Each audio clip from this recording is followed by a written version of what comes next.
Ассалаумағалейкум достар. Бүгінгі видеода үстіңгі жағы ауырып қурап қалған ағашты қалай қалпына келтіруге болатыны туралы айтып бермекпін. Мен неліктен осы ағаштардың ауыруына мән бере бастадым?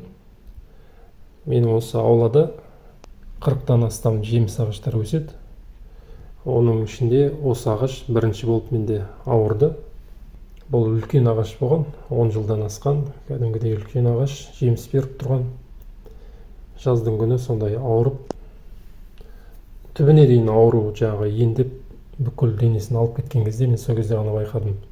Негізі оның белгілері, кішкентай белгілері алдын ала болып байқалған болу керек, мен оны байқамадым. Оған мән бермедім де. Сондай кішкентай басталып келе жатқан нәрсе ағаштың толықтай қурап қалуына алып келеді деп ойламадым.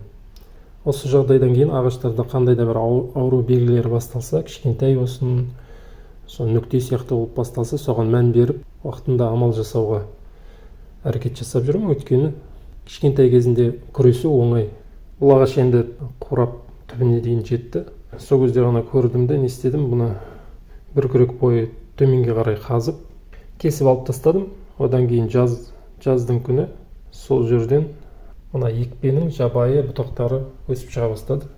Мына жерде қазір алып тастадым, артықтарын алтауы осы жерде жатыр, тағы да мына екеу, сонымен 8 бұтақ осы жерден өсіп шықты.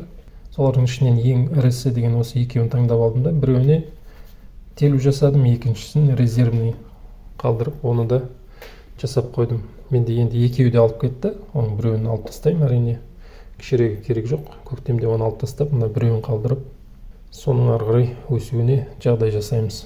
Бұл жерде не үшін кесу маңызды? Жоғары жақтан келе жатқан ауру, ағаштың сау бөлігі ол аурумен күресіп жатыр.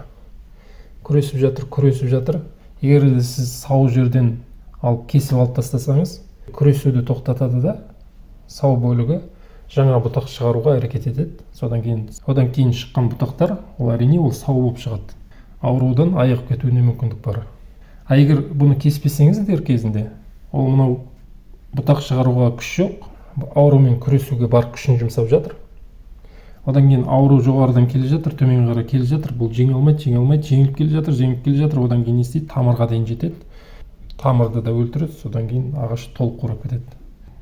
Бұл енді ағаш жоғары жақтан ауырып бастаса. Мен алдыңдағы көрсеткен видеода ол ағаш тамыр жағынан зақымданып, тамыр жағынан бастап қурай бастады. Ондай кезде ештеңке жасай алмайсыз оған. Тек қана қурайды, бітті, өйткені азып келмейді. Үстіңгі жағының сау болғанынан пайда жоқ, астыңғы жақ азып бермегеннен кейін. Егер проблема үсті жағынан басталса, өзді асты жағын аман алып қалып, оған жабайы екпенің бұтақтарына қайтадан телу жасап, осы сияқты ағашты қалпына келтіруге болады. Мына жерде телу жасалды. Жаздық сұрып, белый налив. Осындай амалдарды жасасаңыздар болады.